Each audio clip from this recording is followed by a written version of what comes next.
Ya, ini masih terkait dengan keluhan Ustaz. Saya bacakan 3 pertanyaan. Saudara saya sudah ngaji, setiap ketemu selalu curhat atau mengeluh tentang beban hidupnya. Intinya dia kurang bersyukur, padahal keluarganya lebih mampu dari yang diajak curhat. Saya sudah saya bilang padanya, alhamdulillah keluarga kita diberi sehat, bisa makan 2-3 kali sehari, bisa tidur nyenyak, tidak kehujanan maupun kepanasan, dan bila sakit diberi ringan, tidak sampai opnam atau berobat berbulan-bulan. Tapi dia masih juga mengeluh. Terus bawahnya. Ini saya mau bertanya, istri saya ini sakit asma menaun, sudah keluar masuk rumah sakit dan berbagai obat dan sudah ganti dokter beberapa kali. Rasanya kadang putus asa, kadang sabar, kadang tidak sabar dengan penyakitnya.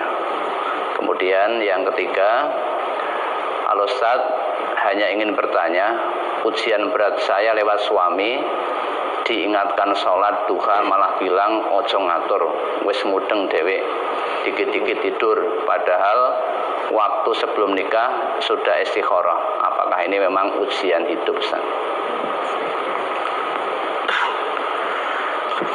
Ya, yang pertama perlu dipahami, sekali lagi kita garis bawahi, tidak ada ayat keluhan, tidak ada hadis keluhan. Kalau ada ayat keluhan, Allah memang membolehkan kita mengeluh. Siapa yang paling pantas mengeluh siapa? Nabi kita dan sahabat-sahabat beliau, ujiannya luar biasa, lebih berat daripada kita ini. Beliau itu tidak mencontohkan, tidak memberikan keteladanan dengan mengeluh itu. Ya karena apa? Karena Allah tidak memberikan pilihan keluhan.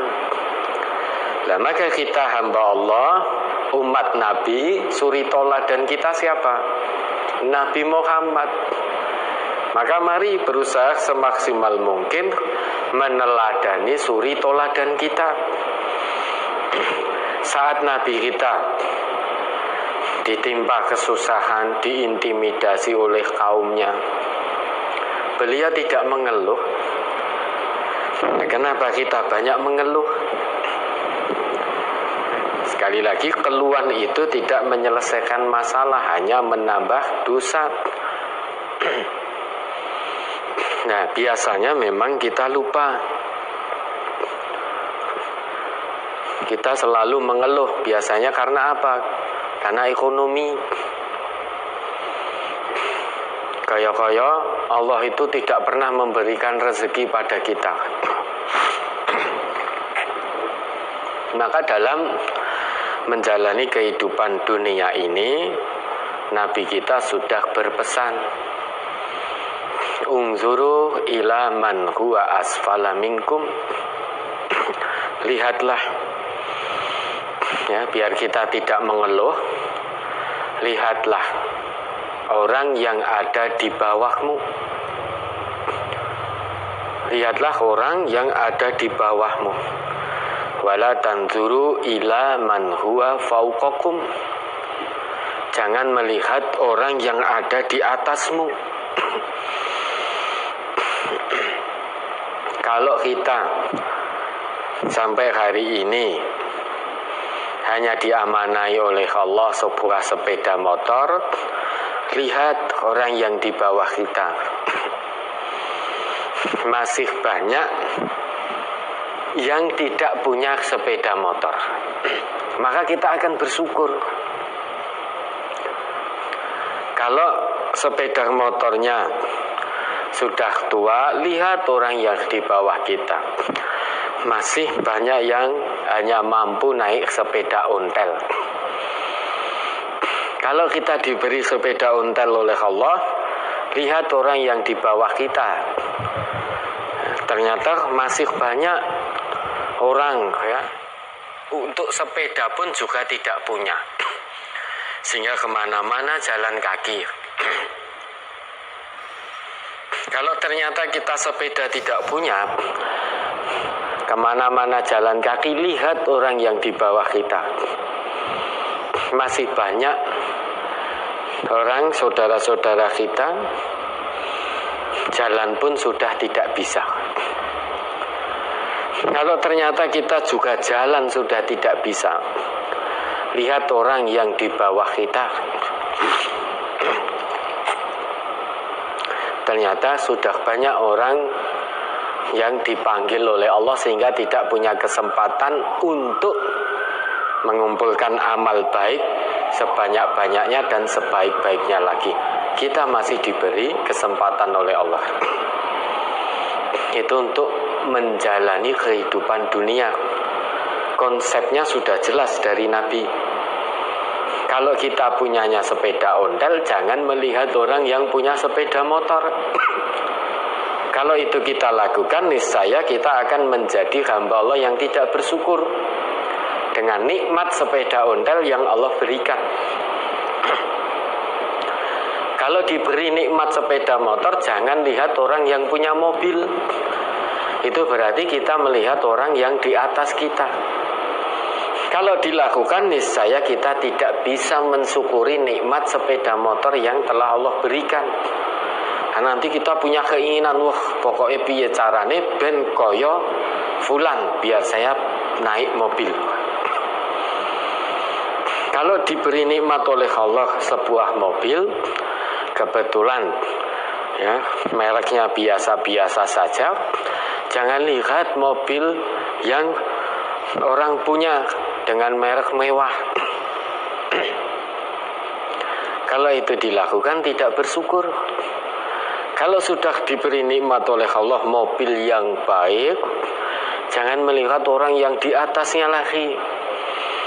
Ya, pengen duwe kapal pesiar, pengen punya mobil yang mobil itu tidak dimiliki oleh orang di kota tersebut. Sehingga yang punya hanya terbatas. Tujuannya apa? Biar kalau lewat di jalan raya orang-orang pada tahu, oh yang punya mobil ini hanya fulan. Oh berarti ini orang sangat kaya. Berarti orang ini sangat kaya. Jadi senang dianggap kaya oleh manusia. Nah, kalau itu ada dalam benak kita, maka hidup kita akan habis waktu kita untuk mengejar kehormatan dalam kacamata manusia. Mobil yang paling mewah ya, di kota itu bahkan tidak ada yang punya selain dirinya, itu ternyata tidak menjadikannya bersyukur. Belum cukup, dia pengen yang lain, kemewahan-kemewahan yang lain. Sehingga punya pesawat pribadi. Satu pesawat tidak cukup, beli lagi jet-jet pribadi. Ternyata masih tidak cukup, sudah punya kapal pesiar, jet-jet pribadi juga tidak cukup. Karena anak Adam itu seandainya diberi satu lembah penuh dengan emas, kalau dia tidak ada rasa qanaah, tidak punya sifat syukur, dia akan mencari lembah emas kedua.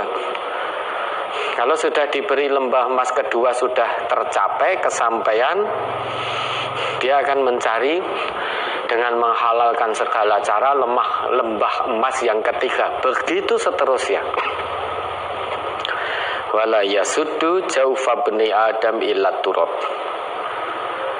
Dia tidak akan berhenti untuk mengejar kehormatan, kemuliaan, kekayaan di mata manusia sampai mulutnya tersumpal dengan tanah. Artinya kalau belum mati dia belum berhenti. Padahal sudah punya segalanya. Namun ternyata masih mengeluh. Ketemu temannya yang kebetulan dia lihat kok koyo penak gitu, dia mengeluh. Wah jane aku pengen tuku mobil iki kok ya ora iso. Ya, masih mengeluh padahal sudah punya mobil. Ya. Wah sebetulnya aku ini pengen begini. Arep mangan kok ya angel men. Padahal sudah Allah beri makan. Sudah Allah beri makan. Sudah Allah beri fisik yang prima. Sudah Allah beri tenaga yang kuat. Allah sudah beri kehidupan. Tinggal dia mau berusaha atau tidak. Memang uang ini biasanya, manusia itu biasanya suka menampakkan koyo-koyo dia menderita. Orang yang paling menderita.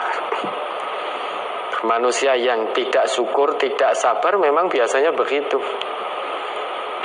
Sehingga tidak jarang kalau kita ketemu saudara kita, isinya mung sambat terus.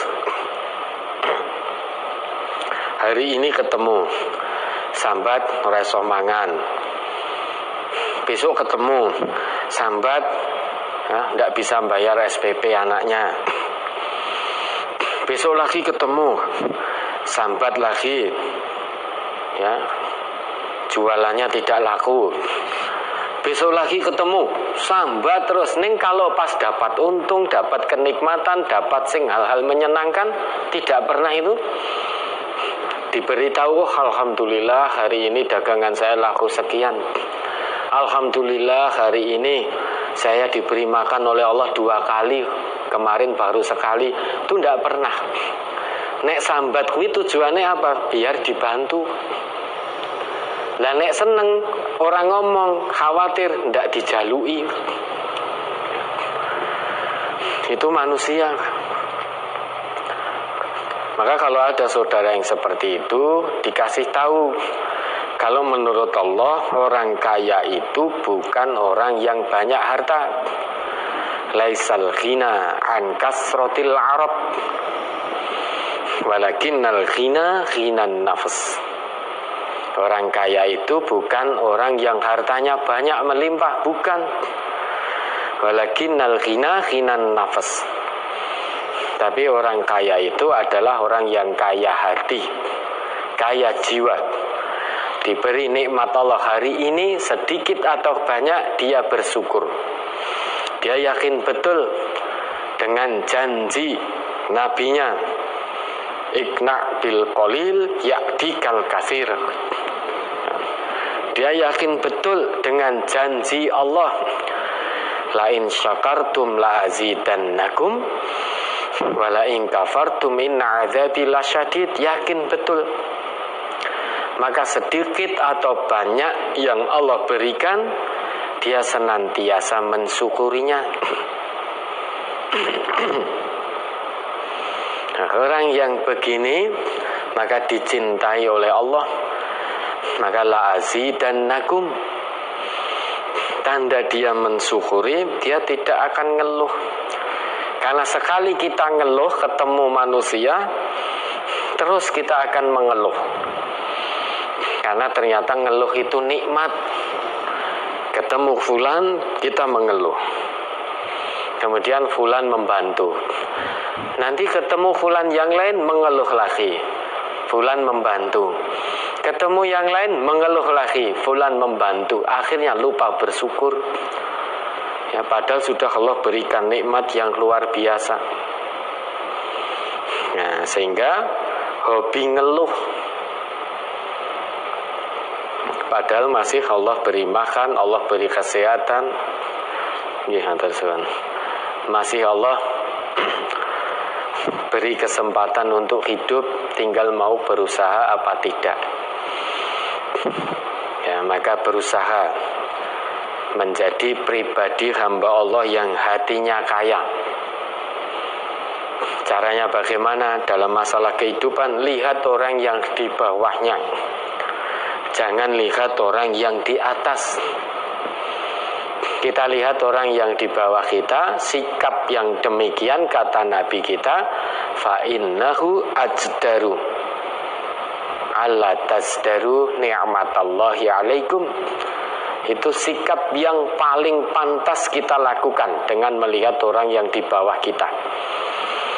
Karena dengan begitu kita tidak akan mengkufuri, tidak akan meremehkan seberapa besar nikmat yang telah Allah berikan kepada kita. Udah tidak usah jauh-jauh. Kita tidak usah mikir kenikmatan dunia, harta, uang, pangkat, dan lain sebagainya. Untuk bersyukur itu mudah sekali. Apa yang melekat pada kita ini? Ya. Telinga kita, mata kita, hidung kita. Hidung kita ini Allah buat ke bawah. Itu sudah bisa bagi orang yang berakal sehat, sudah bisa bagi dirinya untuk bersyukur. Coba hidungnya ini diciptakan oleh Allah, lubangnya ke atas begini, tidak ke bawah. Itu kira-kira bagaimana kalau hujan kemasukan air? Tidak bisa bernafas.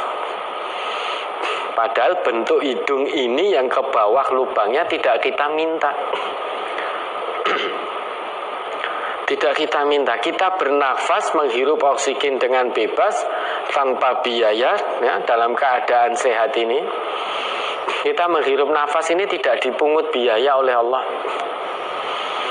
Padahal kalau kita sakit di rumah sakit, antri-antri itu kemarin oksigen. Sampai orang rebutan oksigen penuh. Dan biayanya mahal dengan oksigen itu.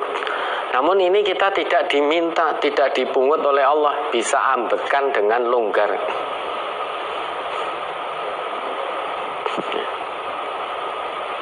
Kebanyakan hal ini kita lupakan untuk tidak bisa bersyukur. Pokoknya nek duit kuwi kaya-kayane ora perlu bersyukur.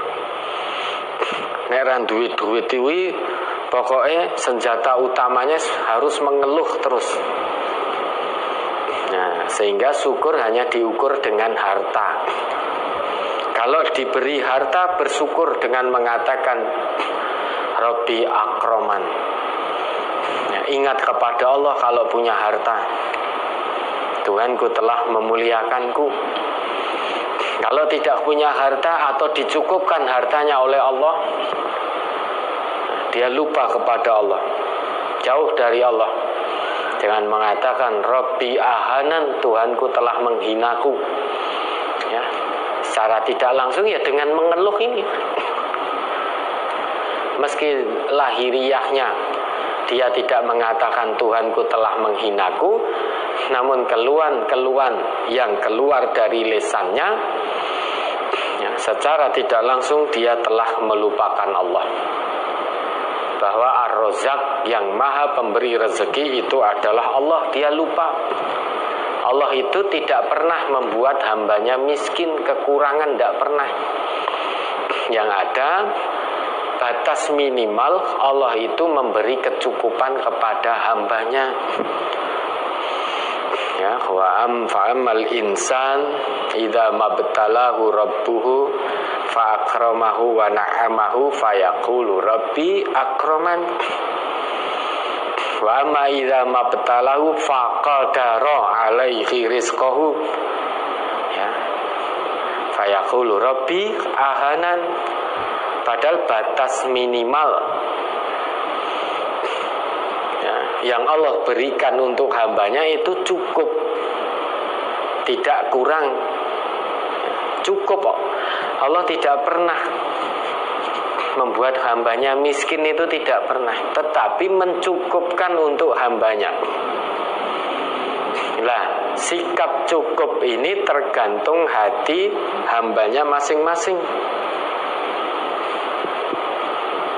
Kalau hatinya penuh dengan keimanan, dia diberi sedikit pun tetap akan qanaah, tetap akan bersyukur kepada Allah. Diberi sakit, seperti yang ditanyakan tadi, sudah bolak-balik ke dokter, keluar masuk rumah sakit, hatinya penuh dengan keimanan, dia bersabar. Sabar bukan berarti pasrah, tetap berikhtiar seperti yang sudah dilakukan tadi, ikhtiar kesana kemari berobat. keluar masuk rumah sakit sebagai wasilah kesembuhan. Ikhtiar insani sudah dilakukan secara maksimal, maka ikhtiar ilahinya juga dimaksimalkan dengan penuh ketawakalan. Semuanya serahkan kepada Allah hasil akhirnya. Dengan sakit yang Allah ujikan, husnudzon, yakin betul kepada Allah bahwa melalui sakit ini Allah hendak menggugurkan dosa-dosanya, sebagaimana pohon menggugurkan dedaunannya.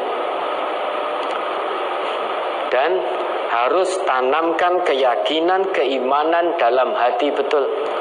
Allah tidak akan menurunkan satu ujian di luar kemampuan hambanya. Lah mengapa sakit itu ditimpakan kepada istri panjenengan? Ya karena menurut Allah hanya istri panjenengan yang mampu bersabar dengan penyakit tersebut. Dan hanya istri panjenengan yang mampu bersabar dengan penyakit tersebut, sehingga hanya istri panjenengan akan mendapatkan kafaroh melalui sakit itu. Ya. Belum tentu. Kalau sakit itu ditimpakan kepada jenengan, bisa jadi kafaroh buat jenengan karena jenengan tidak sabar. Belum tentu. Istri panjenengan yang sakit dengan jenis penyakit tertentu, penyakit A misalkan, itu bisa sabar sehingga menjadi kafaroh, diganti oleh Allah dengan sakit bentuknya B, belum tentu istri panjenengan bisa sabar sehingga jadi kafaroh. Maka tidak mungkin luput, tidak mungkin keliru Allah turunkan penyakit pada hambanya. Semuanya sudah pas sesuai dengan porsinya. Maka ambil pilihan sabar yang dari Allah tadi. Sakit membawa kebaikan, dosa-dosanya digugurkan oleh Allah, sakitnya menjadi kafaroh, setiap saat dibersamai oleh Allah, dengan catatan sabar. Semuanya diganti nanti dengan kebaikan oleh Allah. Dan saat Allah berikan kesembuhan, kedekatan kepada Allah jangan berkurang sedikit pun, harus lebih dekat lagi. Karena bisa jadi panjenengan diuji dengan sakit, lulus, diuji dengan sehat, tidak lulus. Karena semakin jauh dari Allah. Maka selain berusaha insani, juga berusaha ilahi secara maksimal. Mudah-mudahan Allah lekas berikan kesembuhan pada istri panjenengan. Allah anugerahkan kesabaran, sakitnya bisa menjadi kafaroh, sehingga lulus dari ujian Allah berupa sakit ini dengan nilai mumtaz, nilai yang sangat baik, mulia di hadapan Allah, ya. Mulia di hadapan Allah, maka tempatnya pun berada di tempat yang paling mulia kelak di akhirat. Nah, maka jangan mengeluh, jangan mengeluh. Sekali lagi, jangan pernah mengeluh. Tidak ada ayat keluhan, tidak ada hadis keluhan. Yang ada ayat bersyukur, ayat bersabar, dan hadis bersyukur, hadis bersabar. Mengeluh itu adalah bujuk rayu setan. Setan itu selalu mengajak menyimpang dari jalan Allah. Kalau Allah dan Nabi sudah tetapkan diuji kesusahan itu harus sabar, maka setan akan mengajak manusia untuk tidak bersabar, tetapi mengajak manusia untuk mengeluh. Maka jangan perturutkan apa yang menjadi kata setan. Setan itu musuh yang nyata, perlakukan dia sebagai musuh. Coba diingat kembali. Innasyaitana lakum aduwwun fattakhidhuhu aduwwa.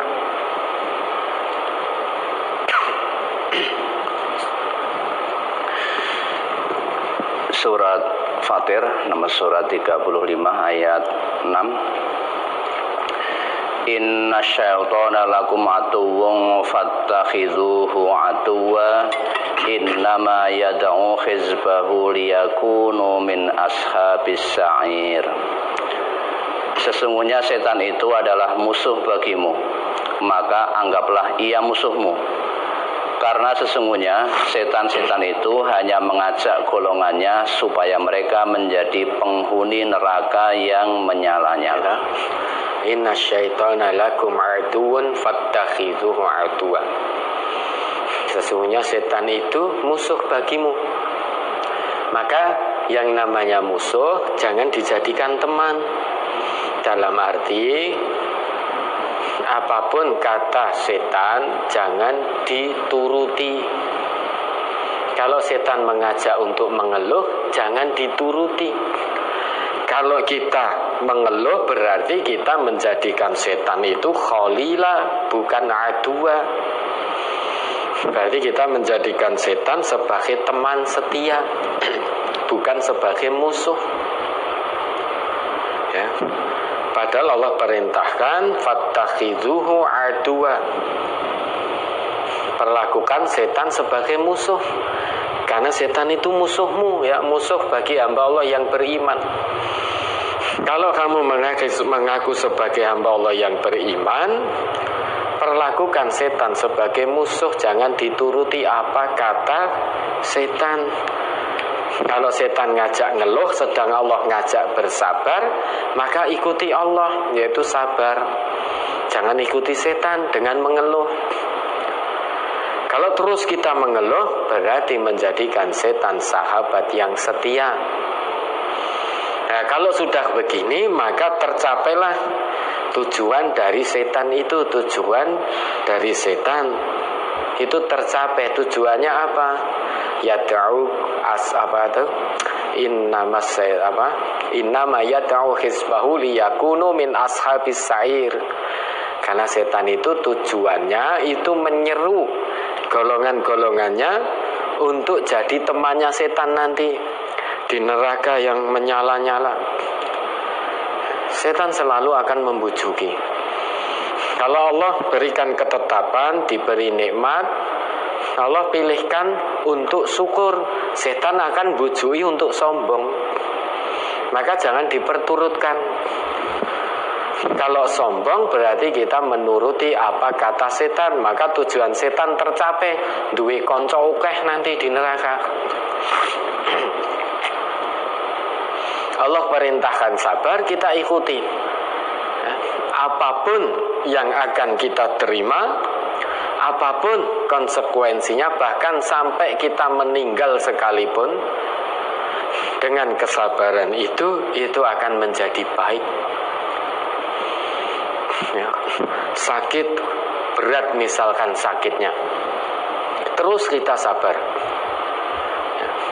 Qadarullah, ternyata Allah tentukan ajal kita. Sembuhnya ternyata sembuh bukan berarti kita kembali berkumpul dengan keluarga di dunia, namun ternyata kesembuhan yang Allah pilihkan, Allah sembuhkan kita dan kumpulkan kita dengan hamba-hambanya yang soleh. Artinya kita tinggalkan dunia ini. Nah, maka selama sakit sampai akhir hayat pun itu adalah kebaikan. Jaminannya akan dikumpulkan oleh Allah bersama dengan hamba-hambanya yang soleh kelak di surganya Allah, karena sakit yang dia alami dengan sabar yang dia lalui. Maka terus bersabar dengan sakit ini, dan jangan putus harapan bahwa Allah itu maha menyembuhkan. Karena Allah sudah berjanji, faida maritu fahuwa yashfin. Jangan pernah putus harapan kepada Allah. Mohon kepada Allah dengan penuh keyakinan bahwa Allah maha menyembuhkan. Mohon kepada Allah dengan penuh keyakinan dan keimanan bahwa Allah ya punya banyak solusi dari permasalahan-permasalahan yang kita hadapi. Kalau ikhtiar insani sudah dilakukan, maka tawakal kepada Allah. Wa may yattaqillaha yaj'al lahu makhraja wa yarzuqhu min haitsu la yahtasib wa may yatawakkal 'ala Allah fa huwa hasbuh innallaha balighu amrih. Maka barang siapa yang bertakwa kepada Allah, janji Allah akan siapkan makhraj, jalan keluar terhadap segala kesulitan, problematika kehidupan yang sedang kita jalani. Sesulit apapun problematika hidup yang kita jalani, jangan pernah tinggalkan Allah dalam penyelesaiannya. Karena kalau kita meninggalkan Allah, niscaya tidak akan mendapatkan makhraj, jalan keluar dari Allah. Penyelesaian masalah, karena kita hamba Allah yang beriman, maka selalu sertakan Allah dalam penyelesaian masalah-masalah hidup kita. Sekali kita tinggalkan Allah, kita akan kehilangan segalanya. Ingat ya, sekali saja kita tinggalkan Allah, kita akan kehilangan segalanya. Dunia akhirat, kita akan kehilangan itu. Namun, jika kita tidak pernah meninggalkan Allah, maka kita tidak akan pernah kehilangan apapun. Itu janji Allah. Mari kita yakini janji Allah tersebut. Sekali kita tinggalkan Allah, lupakan Allah, maka kita akan kehilangan segalanya. Namun, jika kita selalu ingat kepada Allah dimanapun kita berada, dan dalam kondisi apapun, baik dalam kondisi senang maupun susah, maka kita tidak akan pernah kehilangan segalanya. Karena Allah telah menjanjikan akan memberikan solusi dari tiap permasalahan, wa yarzuqhu min haitsu la yahtasib, memberikan rezeki dari arah yang tidak disangka-sangka, arah yang di luar perhitungan dan logika manusia. Logika manusia nalarnya dapat sekian, ternyata Allah berikan lebih. Logika nalar manusia akan dapat dari jalan ini, ternyata Allah berikan dari jalan yang lain. Logika manusia, sedikit nominal uang tidak cukup, ternyata ya Allah turunkan berkah dari nominal yang sedikit itu, dari arah yang tidak disangka-sangka, sehingga zat yang sedikit namun full berkah. Nah, itu harus kita yakini dulu. Karena takwa itu butuh ya, iman itu bukti ketakwaan kita. Untuk membuktikan keimanan harus amal soleh. Nah, iman dan amal soleh inilah akan mengantarkan diri menjadi hamba Allah yang bertakwa. Sedang Allah berjanji hamba Allah yang bertakwa akan disediakan makhraj dan juga diberi solusi dari arah yang tidak disangka-sangka. Wa may yatawakkal 'ala Allah fa huwa hasbuh.